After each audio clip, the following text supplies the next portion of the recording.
সেকালে ঘনিষ্ঠ বন্ধু শুভ আর আমার ভাগিনা, আর পিছনে পিছনে যে আছে আমার বড় ভাই রবীন্দ্র দাদা, এই যে সেই মানুষটি। সবাই আমাকে এনজয় দিচ্ছে না। কেমন লাগতেছে ঘুরতে আসে? এই তো ভালো লাগতেছে। তোমাদের কেমন লাগতেছে? ভাগিনা কেমন লাগতেছে? আমার বেশি করে ভালো লাগছে। আমার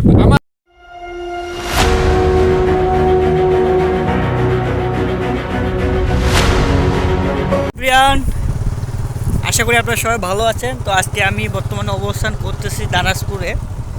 সো আজকে আমি আমার ভাগিনা ভাই ব্রাদারের সাথে ঘুরতে চেয়েছি একদম বর্ডার ক্যাম্পে। সো আপনাদের সাথে থাকবেন, আপনাদেরকে দেখাবো দৃশ্যটা কেমন।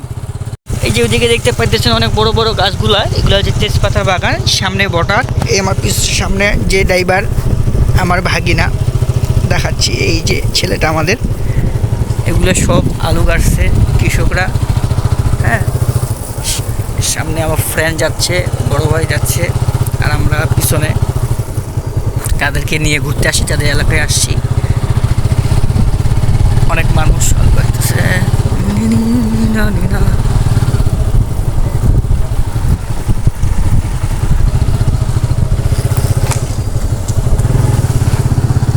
জায়গাগুলো অনেক সুন্দর।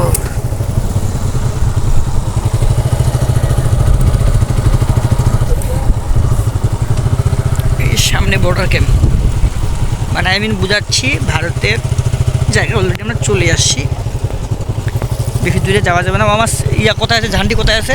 ঝান্ডির সামনে। হ্যাঁ, ওগুলো ইন্ডিয়ান মহিলা। হ্যাঁ,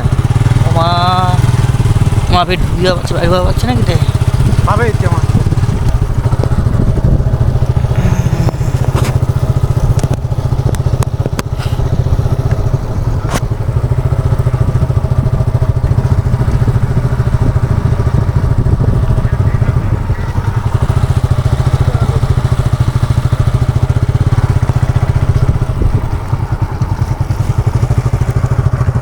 সামনে সিস্টেমটা দেখতে পাচ্ছি, এটা ইন্ডিয়ার সব ভোটার ক্যাম্পগুলো, এই যেগুলো সব।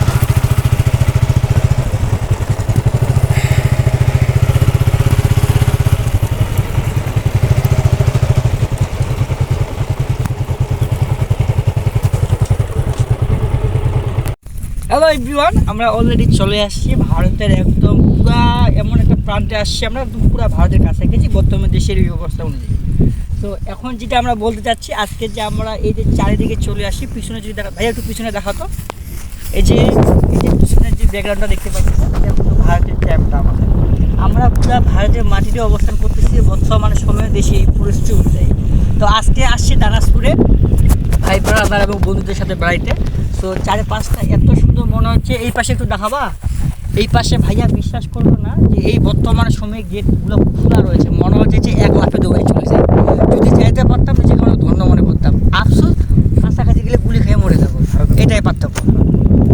ভারতের প্রতি এখান থেকে ফোনের ততটা আমাদের ভালো না, কিন্তু সারা জীবন শুধু দেখি, শুধু খালি লাইভে প্রথম ভারতের পতাকা আমি চোখ দিয়ে সামনে এসে দেখলাম দৌড়াচ্ছে। হ্যাঁ ভাই, একটু জুম করো তো। হ্যাঁ, জীবনে প্রথমবার এবার দেখলাম ভারতের পতাকা উড়াচ্ছে। হ্যাঁ, মেলছে তো এবার, ভালো করে জুম করতো। সারা জীবন শুধু টিভিতে দেখে আসি ভারতের পতাকা, কিন্তু এবার বাস্তবে প্রমাণিত নিজের চোখ দিয়ে দেখতে পেলাম ভারতের পতাকা। এবং আমরা খুব কাছেই, হয়তো ফোনের ক্যামেরা কোয়ালিটি ভালো না, তেমন দেখাতে পারতেছি না, দামি ফোনে একটু জুম করে ক্লিয়ারভাবে দেখাতে পারতাম। দেশের অবস্থা যদি ভালো হয়, তো এখানকার যে অবস্থা যতটুকু জানতে পারলাম, দেশের অবস্থা যখন ভালো ছিল তখন ভোটারের প্রান্তে গিয়ে, একদম তার প্রান্তে গিয়ে ছবি তোলার মতো এই সময়টা তো একটা মানে মোকাবেলা করা যেত, এবং বিশ্বেরগুলোর ব্যবহার অনেক ভালো ছিল। কিন্তু বর্তমানে দেশের অবস্থা এই কারণে যে ওরা কিন্তু এখন ওই যাওয়াটা দেখতে পায় না। তবে আমরা দেখতে পাচ্ছি ওইদিকে ভারতের লোকগুলা গেট দিয়ে খুলে সাইকেল ধরে খুব আশেপাশে জমিগুলাতে গেট বন্ধ করতেছে। ওই যে এই যে গেটটা বন্ধ করতেছে না, এই গেটটা বন্ধ করতেছে এখন, এই যে বিসেফ গেট বন্ধ করতেছে। আবার এই সাইকেল ধরে একজন বাড়িয়ে চলে আসলো, গেটটা বন্ধ করতেছে। হ্যাঁ, গেটটা বন্ধ করে দিল বর্তমানে।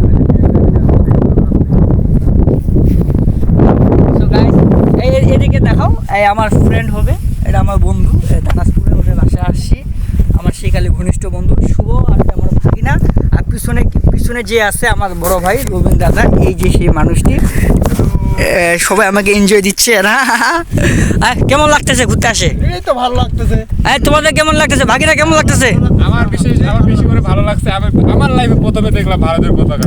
আমিও খুব খুশি হয়েছি সত্যি, মানে সারা প্রিয় পতাকা আমাদের ভারতবর্ষের হ্যাঁ।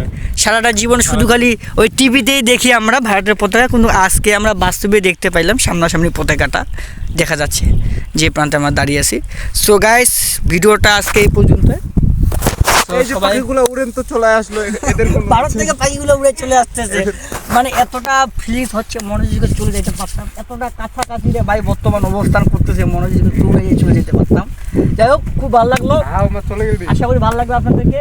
এমনকি দেখতে পাইতেছি বর্ডারের প্রান্তে অনেক মেয়ে মানুষ, মহিলা মানুষ, ওরা পাশে জমি আছে, ওরা বর্ডার থেকে গেট দিয়ে ওরা চলে আসতেছে, আবার বাংলাদেশ থেকে আবার ভারতে চলে যাচ্ছে, ওদের অনেকটা সুবিধা হয়ে গেছে, খুব ভালো লাগতেছে। সো ভিডিওটা আজকে এই পর্যন্ত, ভালো থাকবেন, ভালো লাগলে লাইক করবেন, বাই বাই।